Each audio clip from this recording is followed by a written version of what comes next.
इस बुलेटिन की शुरुआत बड़ी खबर के साथ। श्रीनगर और सोपोर में कई जगह पुलिस की रेड जारी है। कई अलगाववादी नेताओं के ठिकानों पर छापेमारी की जा रही है। यूएपीए के तहत पुलिस का तलाशी अभियान जारी है। प्रतिबंधित संगठनों के संबंध का आरोप और गैर कानूनी गतिविधियों में भी शामिल होने का आरोप यहां पर लगा है। ऐसे में कई अलगाववादी नेता फिलहाल जेल में बंद हैं। श्रीनगर और सोपोर जहां पर कई जगह पुलिस की रेड देखी जा रही है। कई अलगाववादी नेताओं के ठिकानों पर छापेमारी की जा रही है। यूएपीए के तहत पुलिस का ये तलाशी अभियान, प्रतिबंधित संगठनों से संबंध के यहां पर आरोप, जिसके चलते तलाशी अभियान लगातार जारी। श्रीनगर और सोपोर में ऐसी कई जगह हैं जहां पर पुलिस इस रेड को अंजाम दे रही है। आपको बताएं, कई अलगाववादी नेता फिलहाल जेल में बंद हैं और प्रतिबंधित संगठनों से संबंध के आरोप यहां पर लगाकर ये गैर कानूनी गतिविधियों में शामिल होने का आरोप है। और पुलिस उसी के तहत यहां पर श्रीनगर और सोपोर में अलगाववादी नेताओं के ठिकाने पर लगातार छापेमारी कर रही है। तमाम नेता जिन पर यह गांज प्रतिबंधित संगठनों से संबंध का आरोप है, जिसके चलते गैर कानूनी गतिविधियों में भी शामिल होने का उन पर आरोप, और उसी के चलते इस रेड को अंजाम दिया जा रहा है। कई अलगाववादी नेता जिनके नाम सामने आए हैं, कई नेता फिलहाल जेल में बंद भी हैं। इन सभी के ठिकानों पर छापेमारी लगातार जारी। जम्मू कश्मीर से ये बेहद बड़ी खबर। श्रीनगर और सोपोर में कई जगह पुलिस रेड कर रही है। कई अलगाववादी नेताओं के ठिकाने पर छापेमारी है। यूएपीए के तहत आपको बताएं कि पुलिस इस पूरी तलाशी अभियान को अंजाम दे रही है। गैर कानूनी गतिविधियों में लिप्त ये पाए गए थे और उसी के चलते अलगाववादी नेताओं के ठिकाने पर छापेमारी यूएपीए के तहत की जा रही है। आपको बताएं, प्रतिबंधित संगठनों से भी इनका संबंध था और कई ऐसी गैर कानूनी गतिविधियां जिनमें इनका नाम लिप्त पाया गया, जिसके बाद कई अलगाववादी नेता हैं जिनके खिलाफ ये पूरा एक्शन लिया जा रहा है। कई अलगाववादी नेता आपको बताएं जेल में बंद भी हैं, लेकिन फिलहाल कई ऐसे नेता जिनका नाम निकलकर सामने आ रहा है, उनके ठिकानों पर लगातार छापेमारी जारी। श्रीनगर और सोपोर में ऐसी कई जगह है जहां पर पुलिस इस रेड को अंजाम दे रही है। और आपको बताएं कि बैंड संगठनों के साथ भी इनके मिले जुले होने के आरोप सामने आए हैं। अजय हमारे सहयोगी हमारे साथ जुड़ गए हैं और जानकारी के साथ। अजय, कौन कौन से वो अलगाववादी नेता हैं जिनका नाम यहां पर इन गतिविधियों में लिप्त नजर आ रहा है और जिनके ठिकानों पर छापेमारी की जा रही है?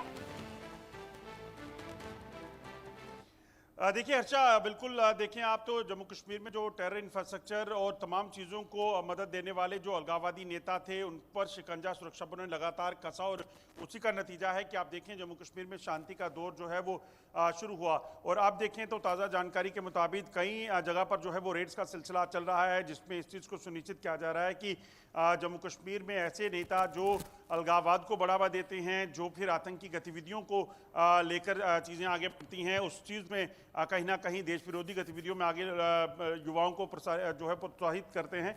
ऐसे लोगों के खिलाफ कार्रवाइयाँ जो हैं वो पहले भी हुई हैं और अब ताज़ा कार्रवाइयाँ हो रही हैं, इस चीज़ को सुनिश्चित करने के लिए कि किसी भी तरह से ऐसे लोगों को बख्शा ना जाए और वो देश के प्रति जो समाज को जो है गुमराह करते हैं, ऐसा वो ना कर पाए।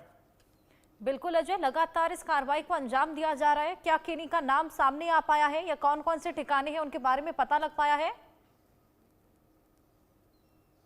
देखिए अभी इन नामों को साझा नहीं किया गया है, क्योंकि जब रेड्स कंप्लीट हो जाएंगी, किस तरह की चीज़ें बरामद हुई हैं, कौन कौन लोग हैं, उन लोगों के नाम जो है वो जो एजेंसी है, अथॉरिटीज़ हैं, वो साझा करेंगी ताकि इस चीज़ को सुनिश्चित किया जा सके कि किसी भी तरीके से जम्मू कश्मीर में अलगाववाद का जो बीड़ा उठाने वाले लोग थे, उनको जो है वो कहीं ना कहीं सलाखों के पीछे पहुंचाया जाए। आप देखें तो जम्मू कश्मीर में अगर अब शांति का दौर चला है, पत्थरबाजी कम हुई है, जो हड़ताल बंद की कॉल दी जाती थी वो सिलसिला बंद हुआ, तो उसके पीछे की वजह यही है कि ये जो ताज़ा सिलसिला शुरू हुआ, लोगों को जागरूक किया गया, लोगों को समझ आया और इसी चीज़ को लेकर आप देखें तो आज जम्मू कश्मीर में शांति का दौर चल रहा है। मगर ऐसे जड़ों को उखाड़ फेंकना बेहद ज़रूरी हो जाता है, जो जड़ें ऐसी पौध को तैयार करती हो जो कि समाज के लिए, देश के लिए खतरनाक हो, तो उसी को लेकर जो है ये कार्रवाइयाँ चल रही हैं। बिल्कुल अजय, फुल एक्शन मोड में यहाँ पर सुरक्षा बल भी नजर आ रहे हैं। ऑपरेशन ऑल आउट को अंजाम दिया जा रहा है। उसी बीच हमने देखा पुलिस भी यहाँ पर फुल एक्टिव मोड में है और तमाम ऐसे ठिकाने हैं जहाँ पर छापेमारी करती हुई नजर आ रही है। ऐसे में आतंक का खात्मा पूरी तरीके से करने की यहाँ पर ठान ली है जम्मू कश्मीर में। बिल्कुल, ये ज़रूरी भी हो जाता है। अगर आप देखें तो जम्मू कश्मीर में आतंकवाद जो 30 सालों से भी ज़्यादा वक्त से चल रहा है, उसको ख़त्म करने के लिए सुरक्षा एजेंसियां लगातार लगी हुई हैं। पिछले 3 दिन से कठुआ के हीरानगर में ऑपरेशन चल रहा है। वहीं इन आतंकियों को तो समाप्त करने के लिए सुरक्षा एजेंसियां काम करती हैं, मगर वो लोग जो आतंकवाद को बढ़ावा देते हैं, अलगाववाद को बढ़ावा देते हैं या फिर एंटी नेशनल एक्टिविटीज़ के लिए जिम्मेदार होते हैं, उन लोगों को, आतंकियों के जो समर्थक होते हैं, उन लोगों पर भी शिकंजा कसना बेहद ज़रूरी है। आज भी आपको बता दूं कि अगर आप देखें तो पिछले कुछ समय में जो कार्रवाई हुई, ऐसे लोगों को भी आइडेंटिफाई किया गया जो सरकार में रहकर सरकारी नौकरियां करते हुए भी आतंकी और सेपरेटिस्ट ताकतों को जो है वो मदद देते थे, तो उनके खिलाफ भी कार्रवाई हुई। तो ये जो नेक्सस है, नेटवर्क है, उसको तोड़ना बेहद ज़रूरी था। उसी को लेकर ये कार्रवाइयाँ लगातार चल रही हैं। बिल्कुल अजय, लगातार बताया जा रहा है कि यूएपीए के तहत इस पूरे अभियान को अंजाम दिया जा रहा है। देखिए, बिल्कुल यूएपीए के तहत ये सारी कार्रवाइयाँ हो रही हैं, क्योंकि जो भी शख्स देश के खिलाफ काम करता है या सोसाइटी के लिए, देश के लिए खतरनाक होता है, उसके खिलाफ इसी धारा में कार्रवाई की जाती है और बेहद ज़रूरी भी हो जाता है। जैसा मैंने पहले कहा कि आप सोचिए 30 सालों से ज़्यादा वक्त में हज़ारों लोगों ने जम्मू कश्मीर में अपनी जान गंवाई है, चाहे वो सुरक्षा बलों के जवान थे या फिर आम लोग थे।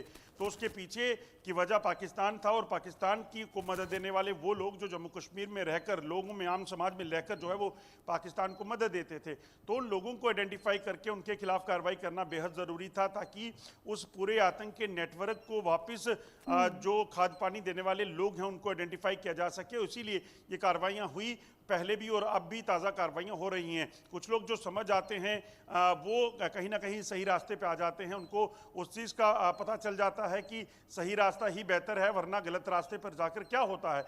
कल गृह मंत्री अमित शाह ने एक ट्वीट करके भी इस चीज़ को कहीं ना कहीं अप्रिशिएट किया था कि जो सेपरेटिस्ट नेता थे जिन्होंने मेन स्ट्रीम में आने का जो फैसला लिया, उन लोगों को उन्होंने प्रोत्साहित किया था। तो ऐसे में ऐसे लोगों को समझ आ जाना चाहिए कि गलत रास्ते पे चलकर वो रास्ता, वो दरवाजे जो हैं वो जेल के ही खुलेंगे, कहीं अच्छी जगह नहीं जा सकते। बिल्कुल अजय, यहाँ आतंक के खात्मे की पूरी तैयारी है, उसी को लेकर तमाम कवायदे भी यहाँ पर जारी हैं। बहुत शुक्रिया।